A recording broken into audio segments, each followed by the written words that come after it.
Ever wondered why each activity in a network should be identified by a unique reference number?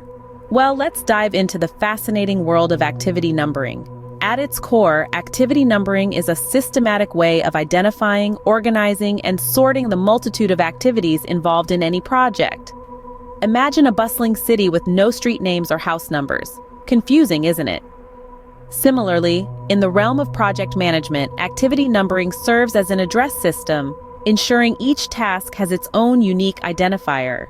This not only makes it easy to locate and differentiate activities, but it also streamlines communication, making the sharing of schedule information a breeze. When we move from manual to computerized scheduling, the importance of unique activity numbering becomes even more pronounced. But more on that later. For now, just remember this. Understanding the purpose of activity numbering is the first step towards efficient project management. When schedules are calculated by hand, activity numbering may seem unnecessary. At first glance, this may hold true. After all, each activity within a project is unique, defined by its distinct work description. This unique description can serve as a differentiator, allowing schedulers to identify and distinguish activities within the project's scope. In the world of manual scheduling, this might seem sufficient. However, let's delve a little deeper. Imagine a project with hundreds of activities, each with its own description. Now think about the time and effort it would take to locate, reference, or communicate about a specific activity using only its description. Seems quite daunting, doesn't it? This is where the magic of activity numbering comes into play. Each activity, no matter how big or small, can be identified by a unique number. This is akin to giving each activity its own unique name. This simple yet powerful concept can be a game changer in managing and organizing schedules manually. Consider the ease of summarizing schedule information when activities are numbered. A quick glance at the activity number can provide a wealth of information. It can tell you about the sequence of activities, their dependencies, and even their hierarchy within the project. Moreover, using activity numbers enhances the usability of the schedule. Instead of sifting through pages of descriptions, you can locate an activity with its unique number. This not only saves time, but also reduces the scope for errors and confusion. Communication is another key area where activity numbers shine. Whether it's providing updates to the team, discussing issues with stakeholders, or reporting to the management, referring to activities by their numbers ensures clarity and precision. It's a universal language that everyone involved in the project can understand and follow. While it is possible to work without activity numbers in manual scheduling, their usage simplifies and streamlines the process. So why not embrace the ease and efficiency that activity numbering brings to the table? It's a small step that can make a big difference in your scheduling endeavors. Move over manual scheduling. Computer scheduling is here, and it demands unique activity numbers. Let's dive right into the world of computer scheduling. It's like a bustling city where each activity is a citizen. But here's the catch. In this city, everyone needs a unique identifier, their own special number. Why, you might ask? Well, imagine a city where everyone has the same name. Chaos, right? The same principle applies to our computer scheduling city. Now, the computer program that runs the city, our scheduler, is like a very meticulous city clerk. It doesn't care about the citizens' jobs or descriptions. It only recognizes them by their unique numbers. It's not that it's impersonal, but rather it's designed this way for efficiency and precision. It's all about numbers, numbers, numbers. Imagine trying to schedule a network of activities without unique numbers. It'd be like trying to navigate a city with no street names. How would you differentiate between two similar tasks? You could say, the task with the long description about project management, but that's not going to cut it for our meticulous city clerk. It needs each task to have a unique number, a distinct identity. And here's where it gets really interesting. Computer scheduling programs are built with error-checking routines. These are like the city's law enforcement, making sure everyone follows the rules. If you try to get away with having multiple activities with the same number, these routines will catch you. They won't let you calculate the schedule until each activity has a unique number. It's like trying to cheat in a game of cards where the dealer is a computer. Good luck with that. So, you see, the imperativeness of activity numbering in computer scheduling is undeniable. It's not just a good practice, it's a necessity. It's a rule that ensures order, efficiency, and precision. It's the foundation upon which the city of computer scheduling stands. Without unique activity numbers, computer scheduling programs will not allow the schedule to be calculated. Numbers aren't the only way to identify an activity uniquely. Indeed, many computer programs have expanded their horizons to allow for other methods of unique identification. One such method is the use of alphanumeric designators. Now, what exactly is an alphanumeric designator, you may ask? It's simple.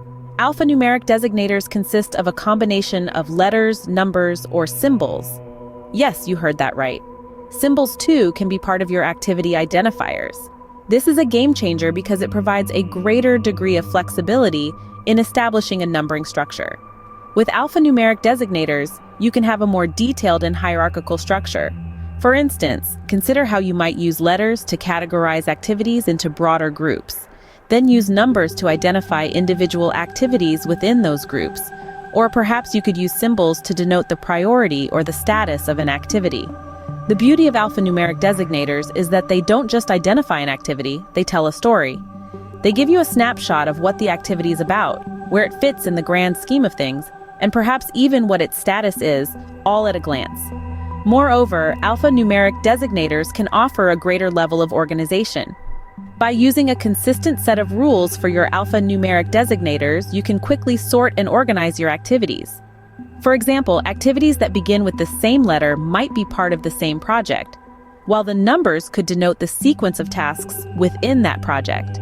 But the benefits don't stop there. Alphanumeric designators can also be a powerful communication tool. By standardizing and sharing your alphanumeric designator system with your team, you can communicate complex information about your schedule quickly and efficiently. In conclusion, while numbers are a great way to uniquely identify activities, they are by no means the only way. By embracing alphanumeric designators, you can unlock a whole new level of flexibility, organization, and communication in your scheduling. Alphanumeric designators can offer a greater level of organization and sorting capabilities for network activities. Let's bring it all together. We've taken an in-depth look at the world of activity numbering, exploring its myriad uses, its critical role in both manual and computer scheduling, and the other ways activities can be identified. It's been quite a journey, and we've covered a lot of ground. So let's take a few moments to recap the key points we've discussed. First off, we delved into the concept of activity numbering, a simple yet powerful tool for managing complex networks of tasks. We learned that each activity in a network should be identified by a unique reference number. This number serves as a distinct fingerprint, a unique identifier that sets each activity apart from the rest. We then moved on to examine the role of activity numbering in manual scheduling. While it might be tempting to rely on descriptions alone, we learned that these numbers are far from redundant. They serve as a valuable tool for summarizing, using, and communicating schedule information. It's like having a shorthand language, a secret code that allows you to quickly identify each activity and its place in the grand scheme of things.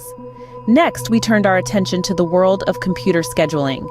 Here, the importance of activity numbering goes up a few notches. Unlike humans, computer programs can't make sense of descriptive information. They need clear, unambiguous identifiers to distinguish between activities, and that's where activity numbers come into play. With each activity assigned a unique number, computer programs can perform scheduling calculations with ease. We also learned that computer programs are sticklers for uniqueness. They do not allow multiple activities to share the same number. In fact, they have error-checking routines to ensure that all activities have a unique number before they even begin to calculate the schedule.